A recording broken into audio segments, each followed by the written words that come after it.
"As good as this bar is," said the Scotsman, "I still prefer the pubs back home. In Glasgow, there's a wee place called McTavish's. The landlord goes out of his way for the locals. When you buy 4 drinks, he'll buy the 5th drink."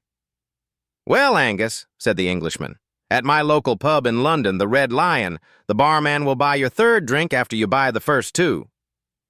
"Ah, that's nothing," said Paddy Sheehan, the Irishman. "Back home in my favorite pub in Galway, the moment you set foot in the place, they'll buy you a drink, then another, all the drinks you like, actually. Then when you've had enough drinks, they'll take you upstairs and see that you get laid, all on the house." The Englishman and Scotsman were suspicious of the claims. "Did this actually happen to you, Angus?" "Not myself personally, no," admitted the Irishman. "But it did happen to me, sister, quite a few times." One day, Biker John walked into a crowded waiting room and approached the desk. The receptionist said, "Yes, sir, what are you seeing the doctor for today?" "There's something wrong with my he replied. The receptionist became irritated and said, "You shouldn't come into a crowded waiting room and say things like that." "Why not? You asked me what was wrong and I told you," he said. The receptionist replied, "Now you've caused some embarrassment in this room full of people. You should have said there is something wrong with your ear, or something, and discussed the problem further with the doctor in private." Biker John replied, "You shouldn't ask people questions in a room full of strangers if the answer could embarrass anyone." Biker John walked out, waited several minutes, and then re-entered. The receptionist smiled smugly and asked, "Yes?" "There's something wrong with my ear," he stated. The receptionist nodded approvingly and smiled, knowing he had taken her advice. "And what is wrong with your ear, sir?" "I can't piss out of it," he replied. The waiting room erupted in laughter. There was a man who had worked all of his life and had saved all of his money. He was a real cheapskate when it came to his money. He loved money more than just about anything. And just before he died, he said to his wife, "Now listen, when I die, I want you to take all my money and place it in the casket with me, because they want to take all my money to the afterlife." So he got his wife to promise him with all her heart that when he died, she would put all the money in the casket with him. When one day he died, he was stretched out in the casket. The wife was sitting there in black next to their best friend. When they finished the ceremony, just before the undertakers got ready to close the casket, the wife said, "Wait a minute." She had a shoebox with her. She came over with the box and placed it in the casket. Then the undertakers locked the casket and rolled it away. Her friend said, "I hope you weren't crazy enough to put all that money in there with that stingy old man." She said, "Yes, I promised. I'm a good Christian, can't lie. Promised him that was to put that money in the casket with him." "You mean to tell me you put every cent of his money in the casket with him?" "I sure did," said the wife. "I got it all together, put it into my account, and wrote him a check." A big-shot executive had to spend a couple of days in the hospital. He was a royal pain to the nurses because he bossed them around, just like he did his staff. None of the hospital staff wanted to have anything to do with him. The head nurse was the only one who could stand up to him. She came into his room and announced, "I have to take your temperature." After complaining for several minutes, he finally settled down, crossed his arms, and opened his mouth. "No, I'm sorry," the nurse stated, "but for this reading we can't use an oral thermometer." This started another round of complaining, but eventually he rolled over and bared his behind. After feeling the nurse insert the thermometer, he heard her announce, "I have to get something. Now you stay just like that until I get back." She leaves the door to his room open on her way out. He curses under his breath as he hears people walking past his door, laughing. After half an hour, the man's doctor comes into the room. "What's going on here?" asked the doctor. Angrily, the man answers, "What's the matter, Doc? Haven't you ever seen someone having their temperature taken?" After a pause, the doctor confesses, "Not with a carnation." Biker John, wanted to get his beautiful blonde OL lady something nice for their first wedding anniversary, so he decided to buy her a cell phone. He showed her the phone and explained to her all of its features. Meg was excited to receive the gift and simply adored her new phone. The next day, Meg went shopping. Her phone rang. To her astonishment, it was Biker John on the other end. "Hi, Meg," he said. "How do you like your new phone?" Meg replied, "I just love it. It's so small and your voice is clear as a bell, but there's one thing I don't understand, though." "What's that, sweetie?" asked Biker John. "How did you know I was at Walmart?" On the outskirts of a small town, there was a big old pecan tree just inside the cemetery fence. One day, two boys filled up a bucket full of nuts and sat down by the tree out of sight and began dividing the nuts. "One for you, one for me, one for you, one for me," said one boy. Several dropped and rolled down toward the fence. Another boy came riding along the road on his bicycle. As he passed, he thought he heard voices from inside the cemetery. He slowed down to investigate. Sure enough, he heard, "One for you, one for me, one for you, one for me." He just knew what it was. He jumped back on his bike and rode off. Just around the bend, he met an old man with a cane, hobbling along. "Come here, quick," said the boy. "You won't believe what I heard. Satan and the Lord are down at the cemetery dividing up the souls." The man said, "Beat it, kid. Can't you see it's hard for me to walk?" When the boy insisted, though, the man hobbled slowly to the cemetery. Standing by the fence, they heard, "One for you, one for me. One for you, one for me." The old man whispered, "Boy, you've been telling me the truth. Let's see if we can see the Lord." Shaking with fear, they peered through the fence, yet were still unable to see anything. The old man and the boy gripped the wrought iron bars of the fence tighter and tighter as they tried to get a glimpse of the Lord. At last, they heard, "One for you, one for me, that's all. Now let's go get those nuts by the fence and we'll be done." They say the old man had the lead for a good half-mile before the kid on the bike passed him. An elderly Italian man who lived on the outskirts of Rimini, Italy, went to the local church for confession. When the priest slid open the door to the confessional, the man said, "Father, forgive me, for I have sinned. During World War II, a beautiful Jewish woman from our neighborhood knocked urgently on my door and asked me to hide her from the Nazis. So I hid her in my attic." The priest replied, "That was a wonderful thing you did, and you have no need to confess that. There is more to tell, Father. She started to repay me with sexual favors. This happened several times a week and sometimes twice on Sundays." The priest said, "That was a long time ago, and by doing what you did, you placed the two of you in great danger. But two people under those circumstances can easily succumb to the weakness of the flesh. However, if you are truly sorry for your actions, you are indeed forgiven." "Thank you, Father. That's a great load off my mind. I do have one more question." "And what is that?" asked the priest. "Should I tell her the war is over?" The husband leans over and asks his wife, "Do you remember the first time we had sex together over 50 years ago? We went behind the village tavern, where you leaned against the back fence, and I made love to you." "Yes," she says. "I remember it well." "Okay," he says. "How about taking a stroll around there again, and we can do it for old time's sake?" "Oh, Jim, you old devil, that sounds like a crazy but good idea." A police officer sitting in the next booth heard their conversation, and, having a chuckle to himself, he thinks to himself, "I've got to see these two old-timers having sex against a fence. I'll just keep an eye on them so there's no trouble." So he follows them. The elderly couple walks haltingly along, leaning on each other for support, aided by walking sticks.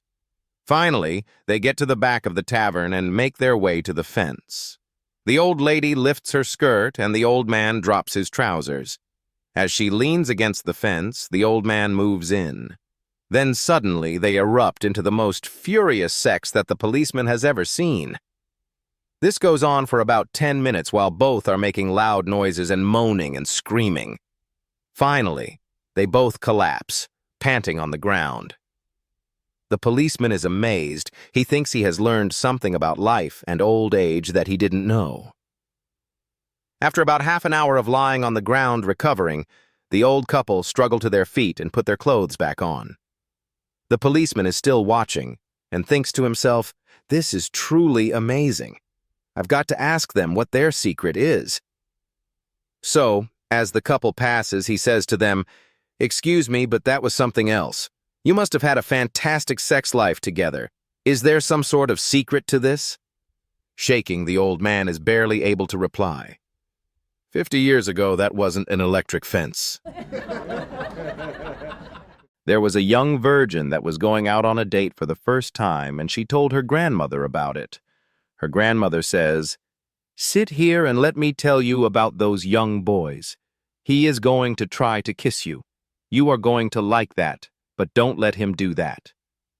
She continued, "He is going to try to feel your breast. You are going to like that, but don't let him do that. He is going to try to put his hand between your legs. You are going to like that, but don't let him do that." Then the grandmother said, "But most importantly, he is going to try to get on top of you and have his way with you. You are going to like that, but don't let him do that. It will disgrace the family." With that bit of advice in mind, the granddaughter went on her date and could not wait to tell her grandmother about it. The next day, she told her grandmother that her date went just as the old lady said. She said, "Grandmother, I didn't let him disgrace the family. When he tried, I turned him over, got on top of him, and disgraced his family." Two friends decide to visit a prostitute. The first man goes into the bedroom, does his thing, and comes out shaking his head. "Man, my wife is better than that." Curious, the second man goes in. 10 minutes later, he walks out, nodding in agreement. "You know what? Your wife is better." A man bought a donkey from a farmer for $100. The farmer agreed to deliver the donkey the next day. The next day he drove up and said, "Sorry, son, but I have some bad news. The donkey died." The man replied, "Well then, just give me my money back." The farmer said, "Can't do that. I've already spent it." The man said, "Okay then, just bring me the dead donkey." The farmer asked, "What are you going to do with him?" The man said, "I'm going to raffle him off." The farmer said, "You can't raffle a dead donkey." The man said, "Sure I can, watch me. I just won't tell anybody he's dead." A month later, the farmer met up with the man and asked, "What happened with that dead donkey?" The man said, "I raffled him off, sold 500 tickets at $2 each, and made a profit of $898. The farmer said, "Didn't anyone complain?" The man said, "Just the guy who won, so I gave him his $2 back." A couple whose marriage was going on the rocks sought the advice of a marriage counselor. The counselor pleaded with them to patch up their quarrel, but they were adamant. "So," said the counselor, "you know the consequences and you want to part. Remember this: you must divide your property equally." The wife flared up. "You mean the $4,000 you have saved up? Must give him half? My money?" "Yes," said the counselor. "He gets $2,000. You get $2,000. What about my furniture? I paid for that." "Same thing," answered the counselor. "Your husband gets the bedroom and the living room, you get the dining room and the kitchen." There was a challenging gleam in the wife's eye. "What about our 3 children?" That stumped him. Shrewdly, he assayed the situation. And then he came up with a Solomonic answer. "Go back and live together until your 4th child is born." Then you take 2 children and your husband takes 2. The wife shook her head. No, I'm sure that wouldn't work out. If I depended on him, I wouldn't have the 3 I got. A blonde walks into the friendly pharmacy and asks a clerk for some bottom deodorant. Oscar, the friendly pharmacist, overhears and is a little amused. We don't sell bottom deodorant. I've never even heard of it. Unfazed, the blonde assures the pharmacist that she has been buying the stuff from this store on a regular basis and would like some more. I'm sorry, we don't have any. We just have underarm deodorants. But I always get it here, says the blonde. Do you have the container it comes in? Yes, said the blonde. I will go and get it. About an hour later, she returns with the container and hands it to the pharmacist. Lady, this is just a normal stick of underarm deodorant. Annoyed, the blonde snatches the deodorant back and reads out loud from the package, to apply, push up the bottom. Well? 2 hillbillies walk into a restaurant. While having a bite to eat, they talk about their moonshine operation. Suddenly, a woman at a nearby table who is eating a sandwich begins to cough. After a minute or so, it becomes apparent that she is in real distress. One of the hillbillies looks at her and says, Can you swaller? The woman shakes her head no. Then he asks, Can you breathe? The woman begins to turn blue and shakes her head no. The hillbilly walks over to the woman, lifts up her dress, yanks down her drawers, and quickly gives her right butt cheek a lick with his tongue. The woman is so shocked that she has a violent spasm, and the obstruction flies out of her mouth. As she begins to breathe again, the hillbilly walks slowly back to his table. His partner says, You know, I'd heard of that there hind lick maneuver, but I ain't never seed nobody do it. A cowboy who just moved to Wyoming from Texas walks into a bar and orders 3 mugs of Bud. He sits in the back of the room, drinking a sip out of each one in turn. When he finishes them, he comes back to the bar and orders 3 more. The bartender approaches and tells the cowboy, You know, a mug goes flat after I draw it. It would taste better if you bought one at a time. The cowboy replies, Well, you see, I have 2 brothers. One is in Arizona, the other is in Colorado. When we all left our home in Texas, we promised that we'd drink this way to remember the days when we drank together. So I'm drinking 1 beer for each of my brothers and 1 for myself. The bartender admits that this is a nice custom and leaves it there. The cowboy becomes a regular in the bar and always drinks the same way. He orders 3 mugs and drinks them in turn. One day, he comes in and only orders 2 mugs. All the regulars take notice and fall silent. When he comes back to the bar for the second round, the bartender says, I don't want to intrude on your grief, but I wanted to offer my condolences on your loss. The cowboy looks quite puzzled for a moment, then a light dawns in his eyes and he laughs. Oh no, everybody's just fine, he explains. It's just that my wife and I joined the Baptist church and I had to quit drinking. Hasn't affected my brothers, though. Biker John and Joe, 2 unemployed guys, are talking. Biker John says, I'm going to become a lion tamer. Joe replies, That's crazy. You don't know anything about lion taming. Yes, I do, exclaimed Biker John. Well, okay, answer me this. When one of those lions comes at you all roaring and biting, what are you going to do? Asked Joe. Biker John answers, Well, then I take that big chair they all carry, and I'll stick it in his face until he backs down. Well, what if the lion takes that big paw and hooks the chair with those big claws and throws that chair out of the cage? What do you do then? Counters Joe. Well, then I takes that whip they all carry, and I'll whip him until he backs down, says Biker John. Again, Joe questions, Well, what if that lion bites that whip with his big teeth and bites it in 2? What are you going to do then? Well, then I'll take that gun they all carry and shoot him, said Biker John. Well, what if that gun doesn't work? What will you do then? Joe adds. Biker John says, Well, then I'll pick up some of the shit that's on the bottom of the cage, and I throw it in his eyes and run out of the cage. Joe asks, "Well, what if there isn't any shit in the bottom of the cage? What are you gonna do then, huh?"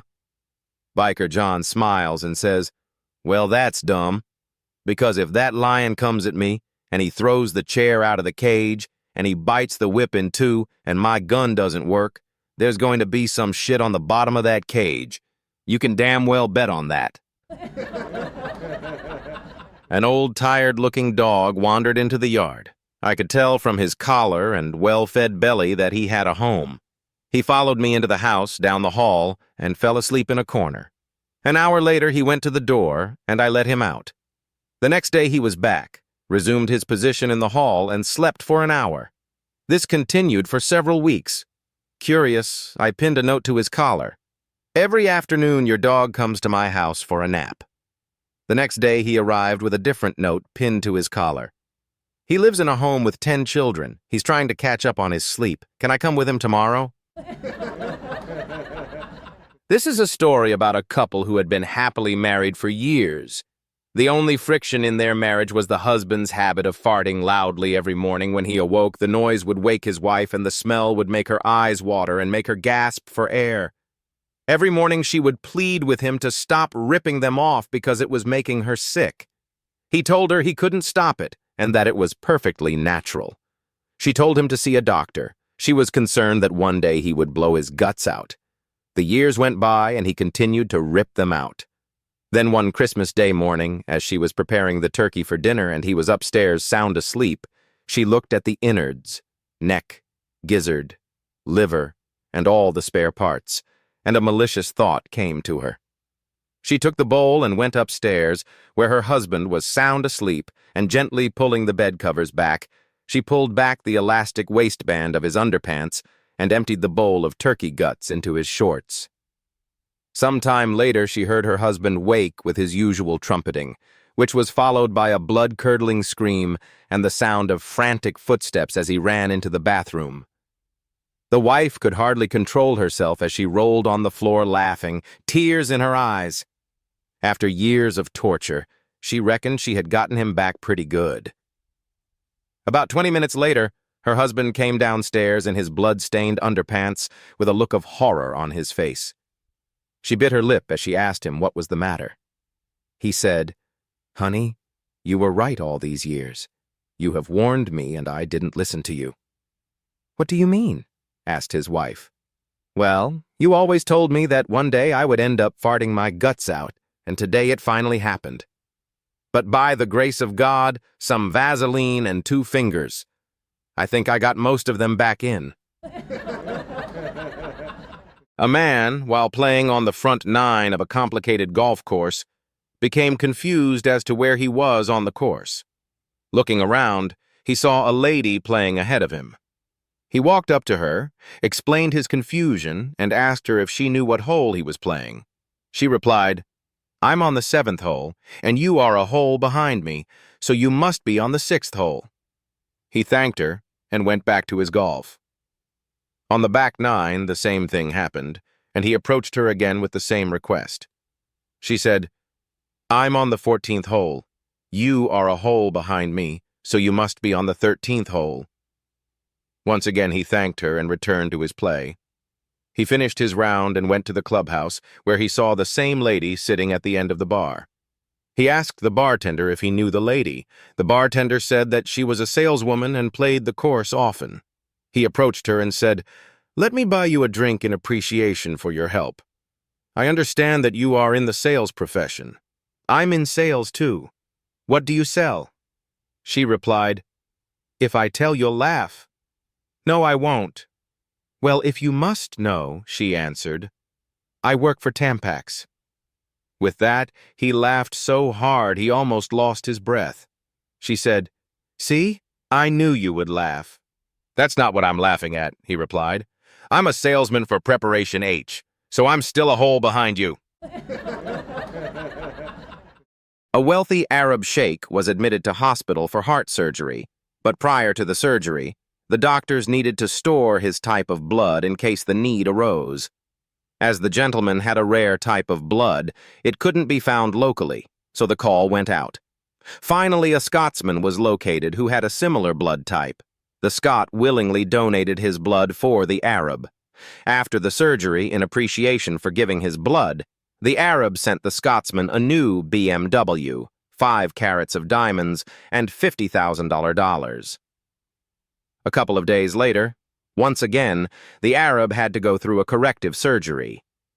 The hospital telephoned the Scotsman, who was more than happy to donate more of his blood again. After the second surgery, the Arab sent the Scotsman a thank you card and a box of black magic chocolates. The Scotsman was shocked that the Arab did not reciprocate his kind gesture as he had before. He phoned the Arab and asked him, "I thought you would be generous again, that you would give me another BMW, diamonds, and money, but you only gave me a thank you card and a box of chocolates." To this the Arab replied, "Aye, laddie, but I now have Scottish blood in my veins." An Irishman left his cat with his brother while he went on holiday for 2 weeks. When he came back, the man called his brother to see when he could pick the cat up. The brother hesitated, then said, "I'm so sorry, but while you were away, the cat died." The man was very upset and shouted, "You know, you could have broken the news to me better than that. When I called today, you could have said he was on the roof and wouldn't come down. Then, when I called the next day, you could have said that he had fallen off and the vet was working on patching him up. Then, when I called the third day, you could have said he had passed away." The brother thought about it and apologized. "So how's Mum?" asked the man. "She's on the roof and won't come down." The new inmate at the Irish mental hospital announced in a loud voice that he was the famous British naval hero, Lord Nelson. This was particularly interesting because the institution already had a Lord Nelson.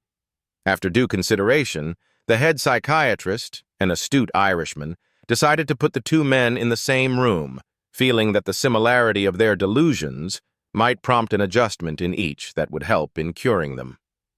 It was a calculated risk, of course, for the two men might react violently to one another, but they were introduced and then left alone, and no disturbance was heard from the room that night.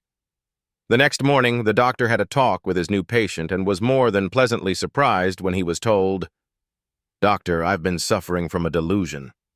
I know now that I am not Lord Nelson." "That's wonderful," said the doctor. "Yes," said the patient, smiling. "I'm Lady Nelson." There were 2 statues, a male and a female. They faced each other in the city park for many years.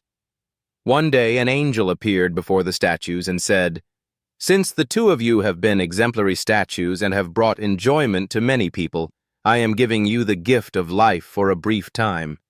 You'll have 30 minutes to do whatever you desire." The statues came to life and smiled at each other, and they ran toward some nearby woods and dove behind a couple of bushes. The angel smiled to himself as he listened to the 2 statues giggling and the bushes rustling and twigs snapping. After 15 minutes, the 2 statues emerged from the bushes with 2 big, satisfying smiles. Puzzled, the angel looked at his watch and asked the statues, "You still have 15 minutes. Would you like to continue what you were doing?" The male statue looked at the female and asked her, "Do you want to do it again?" Giggling, the female statue said, "Sure, but this time you hold the pigeon down and I'll crap on its head." Miss Riley, the Irish church organist, was in her 80s and had never been married. She was admired for her sweetness and kindness to all. One afternoon, the priest went to check on her, and she showed him into her quaint sitting room. She invited him to have a seat while she prepared tea.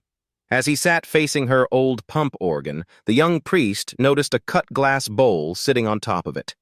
The bowl was filled with water. In the water floated, of all things, a condom.